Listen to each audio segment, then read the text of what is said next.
大家好，欢迎收看本期视频。今天我们来看一台这个玩家国度的 S5C。这位粉丝说他说今天他清辉单开电源的时候打了一下火，蓝桥芯片直接碎掉了。他去外面维修呢，外面说修不了，叫他换主板。像那种笔记本这个换主板估计得5、6千左右。这位粉丝觉得换主板太贵了，这个我来看一下，看看能不能给他修复一下。我们就不上电了，因为他说蓝桥晶体都已经炸了。好，接下来我们直接来拆机来看一下。现在我将 D 口已经拆开了，可以看到已经就炸成这样子了。接下来我们来测量一下这里的这些电感，我们来看一下，可以看到这个电感只有对地18左右。我们可以看到这个电感这里直接对地为0了，这个电感是500多，正常。我们测量一下这里，我靠，这里也短路了。这里也短路了，测量一下这里对地为3左右。好，接下来我们将主板拆出来，仔细来看一下。刚才我们没拆下来之前，我们发现这一路，还有这里这3路，还有这一路，这里5路电感出短路一个状态。我们再次来确认一下，可以看到这里出短路，这里出短路，这里出短路，然后这里我们来看出短路，然后这里只有17左右，单独一个蓝桥坏了，不可能有这么多路供电都处于短路状态啊。这一路电感应该是内层供电啊，可以看到它这里有2条内层，难道它又带电插了内层？可能内层也挂了吧？我们来看一下，我靠，可以看到内层上面的这个电容测起来都是处于短路一个状态啊。我们再测一下这个内层，我靠，也是处于短路状态。好，我们将这个内层拿下来。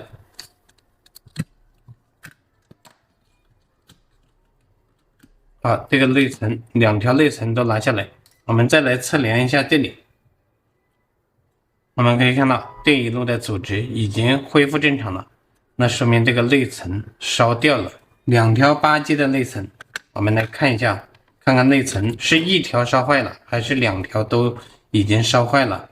这一条内层我们可以看到已经完全烧到短路了。好，我们再来看一下这一条内层，我们可以看到这一条内层同样的也是完全烧到短路了，说明这2条内层已经完全烧坏了。这个内层烧坏了，我很担心的，就怕这个 CPU 也烧坏了。目前我们测量这个 CPU 阻值是正常，内层上面的供电是由这里来控制，但是内层上面的总线都是 CPU 来控制的，就怕将这个 CPU 里面的内层控制模块烧坏了。这个目前我们就未知了。然后接下来我就要将这个蓝桥拆下来之后，再来测量这里4路，看看阻值有没有升起来。这个蓝桥起下来之后我们可以看到这里阻值已经升起来了，这里呢阻值也升起来了。现在就剩下这2路我们可以看到这一路完全对地为0，这一路呢我们可以看到它只有17。这有个什么芯片很发烫这里有一个什么芯片。接下来呢，我们就要将这个芯片和这个芯片都给它拿下来看一下。我们测量这一档，可以看到这一档也是处于短路一个状态。我们可以看到这一档的那个阻值已经升到147，那说明呢这个芯片的确是已经烧坏了，但是这还有一档处于短路的状态。那肯定还有别的地方是有问题的。我们接下来要将这个芯片取下来。好，现在这个主板上面蓝桥取下来，这里这个芯片取下来了，然后这里这个芯片已经都取下来了。我们这次在这里来测量一下，可以看到这个角位这里呢只有29，那明显的是偏低了。我们可以看到这里有一个芯片发烫，就是这个。那我们接下来呢要将这个芯片给它吹下来。好，现在这芯片已经拿下来了。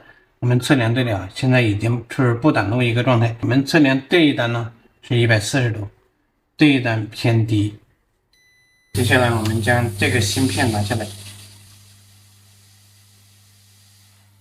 这个芯片也拿下来之后，我们再次来测量一下这里啊，我们可以看到组织已经恢复到500多，那说明坏的芯片真够多的。好，那么接下来呢，我们先将这个芯片补上，然后我们来上电看一下，看看还有没有其他的问题。我们测量这里啊，它这个3.3伏和这个5伏呢，虽然说不打怒，但是组织非常接近啊，一个是134，一个是142。我们这样测量一下这两个电感，我们可以看到它两个电感之间的值只有17左右，那肯定不正常。这两个是独立的供电，组织肯定不可能是17啊。好，这个就先不管它了，我们来上电看一下。没有装弹桥啊，要是正常的情况下，电流会上到0.3左右，有的是会上到0.6左右。我们来看一下，插电，我们可以看到待机是0.03。可以看到19伏是已经有了，然后这里呢，我们来测量一下，这里没有电压，这里也是没有电压的。这个正常的时候，这个主板上面是这里是要产生电压的，这里呢，一般的话正常应该有一个3.3伏，这个电压只有2.4伏，这是一个线性电压，线性电压应该是3伏，它只有2.4伏，那说明主板上面还存在有问题。这台笔记本呢，烧了这么多芯片，插上电之后。发现这个待机的3伏5伏没有出来，这两个电感它们是互不相干的两个电感，中间的阻值应该是非常大的才对啊。我们可以看到这两个电感之间的阻值16，可能的话这样说很多人不明白，一台完全好的一台笔记本，我们来看一下这两个阻值，可以看到它是154，我们可以看到它是453啊，可以看到这两个电感之间是1200多的阻值啊，说明那个主板上面还存在有问题。接下来我们来上电看一下，我们可以看到这个是3.3伏，这个是5.1伏，可以看到开机是一切正常的。通过前面的对比了之后啊，我们知道这里呢应该是400多才对啊，这里才100多，然后它们这两个之间的阻值才只有17啊，为什么它们之间会阻值这么低呢？难道是板层烧坏了，还是主板上面其中有某个芯片呢又用到5伏供电，又用到3.3伏供电，所以导致阻值这么低？接下来我们就要来仔细来查一下，看看到底是什么原因。为了查清楚啊这个主板上面这个问题的，我们也是查了好久，因为这个是没有图纸，不是说没有图纸，是有图纸，但是人家要200人民币的。经过我查个来查个去，分析过来分析过去呢，我们终于发现了有一个地方来看一下，这个两个正极之间啊，肯定是不能是相连的。我们可以看到它是属于直接导通一个状态，这种情况呢，很有可能是这个芯片也被损坏了。接下来呢，我就将这个芯片先拿下来看一下。这个芯片拿下来之后，我们再次来测量一下，我们可以看到这个已经恢复到470多。好，我们再看一下它们两个电感之间，可以看到是1100、1200多，这个已经恢复正常了。那么接下来呢，我们将这个芯片先给它补一个上去。现在这个主板经过我修复了之后啊，我们再次来测量一下阻值，可以看到它是470多，这里是150多。接下来我们来上电看一下，插电可以看到待机是0.02，来看一下，看看这个3.3伏和5伏有没有产生。可以看到3.3伏电压已经正常产生了。我们看一下这里5伏也产生了。只要 EC 工作正常，按开关的话，应该电流可以上到0.几左右啊。这款我看了一下，是在这个键盘上面。我们用表笔划一下看一下，看看能不能开机。开机，我们可以看到划过来划过去呢，一丁点反应都没有。开机，可以看到还是一样的。按开关一丁点反应都没有，我们先要将这个不开机的问题要给它修出来。经过我又研究了一会儿之后呢，我们先将这个芯片先给它更换一个上去，再看一下。现在这个键盘控制芯片都已经让我更换了，它这个待机这里是 1.8 是正常，这里是 1.05， 这个开机键就是在这个键盘座上面第5角。开机是没有任何反应的。开机的时候，这个信号是要拉成一个低电频到这个 BGA 的这个 EC 里面去的。接下来我们将这个 BGA 的 EC 芯片拿下来。这种芯片啊是带程序的，所以只能买这个简版的芯片吹下来之后再支球。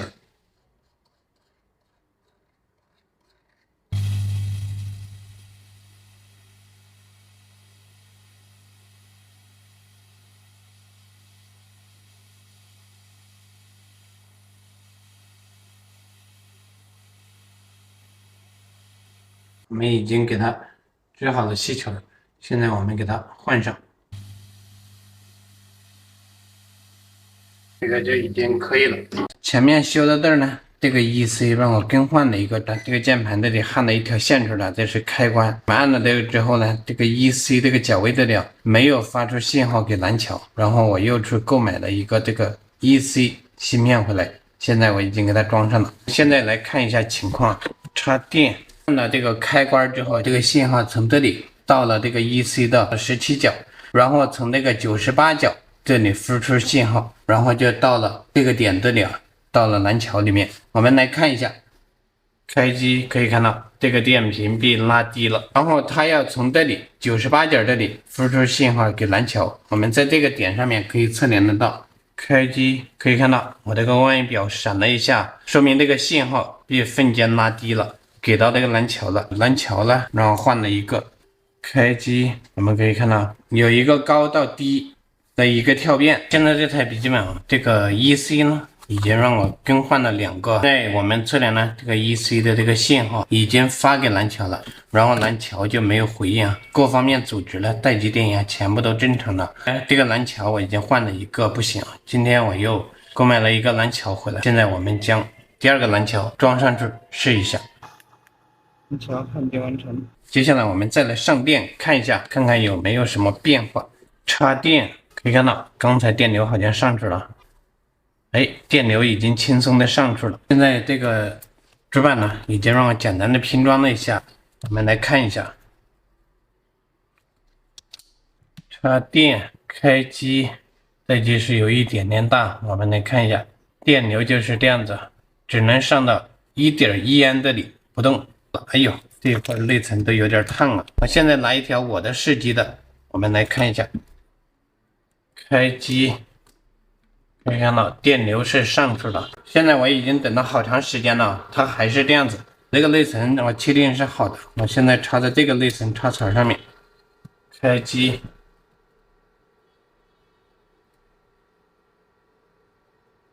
不会是 CPU 的内层控制模块烧坏了吧？那要是烧坏了，那就悲剧了。既然是有问题了，那我们接下来还是要将主板拆下来，仔细来看一下。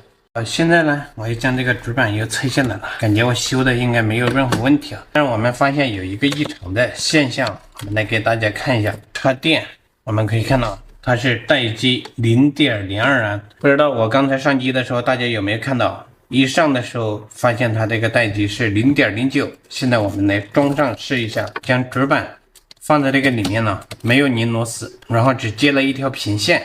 我们来插电看一下，插电我们可以看到待机 0.09， 那这个电流是明显的偏大了。我们将这个平线现在拔掉，这样上电看一下，插电可以看到待机 0.02， 那说明一个什么问题呢？那说明很有可能这位粉丝在拆机弄的时候，现在将这个屏幕已经烧掉了。像这种情况呢，应该这时候外接是可以显示的。我们现在来外接看一下，可以看到外接已经显示都正常了。通过前面我们检测呢，发现这个屏幕已经烧坏了。现在接下来我们就要将这个屏幕拆下来看一下。哇，这个芯片已经损坏了，这个芯片损坏了，还有这个芯片损坏了，那说明这个屏幕呢已经完全烧报废了。现在我就接了一块新的屏幕过来，插电，待机 0.13， 有点偏高啊。好，我们可以看到屏幕已经正常显示了。现在我将这台笔记本的这个屏幕呢接在这台笔记本的主板上面，插电，我们可以看到这个插电还是 0.16 安呢？难道这个主板上面哪里还有什么问题吗？经过我将这个主板上面呢仔细测量了好久，发现有一个地方呢，不同的地方就是哪里呢？就是这里啊，我们来给大家看一下，3.3伏是一个受控的电压，就是说我们插上电源它是不会有的。我们可以看到它这里呢就有这个电压，我们来看一下，可以看到它这个3.3伏已经提前出来了，所以导致这个电流偏大。可以看到这里是0伏啊，是没有电压的。经过我查找了一番之后呢，我们发现问题在哪里呢？我们可以看到它这个3.3呢，经过这里，然后这里呢有一个6条腿的这一个转换芯片啊，是直接连接到这个芯片的一角这里，这个6角这里啊，就是这个芯片的输入角，这里一角是输出角。可以看到6角和1角处于导通一个状态。这后面这个3.3呢是2级转换电压，是要受控制的才会产生的。那它这个直接导通了，就已经不受控制了。那这个问题呢，我们已经给它找到了。好，接下来我们将这个给它更换掉。经过前面的维修了之后，我们再次来看一下，看看这个待机怎么样。我们可以看到，现在这个待机电流已经变小了。关机关完了之后，电流是0.02呢，这个就已经是完全正常了。接下来我将我的这个屏幕先拿下来啊，很多粉丝有疑问啊，说是不是它这个屏幕呢没有烧坏之类的，将它这个屏幕给它插上看一下。我可以看到插上它这个屏幕呢，现在电流也是小了。我们看一下能不能显示，平时的时候在这里就已经是亮机了。我们可以看到屏幕还是一丁点显示都没有啊，说明这个屏幕呢是彻底的被烧坏了。经过我各方面测试啊，所有的功能、无线、声音、USB 各方面全部都正常了。现在就剩下一个呢，这个有线网卡这里不能用啊。